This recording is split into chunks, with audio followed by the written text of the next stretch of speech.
Мүмкін мысалға білім іздеп, кәсіп істеп, шетелге барып, үлкен бір жетістіктерге жеткен отандастарымызды қайтару ше.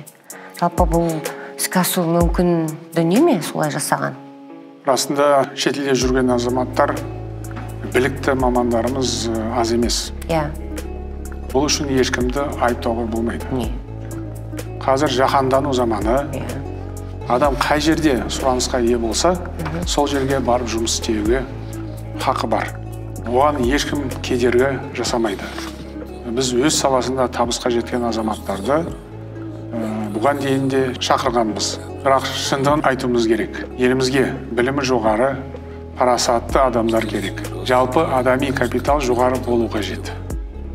Жалпақ тілмен айтсақ, отанымызға келген адамдардың сапасы неғұрлым жоғары болса, елімізге соғұрлым тиімді болады.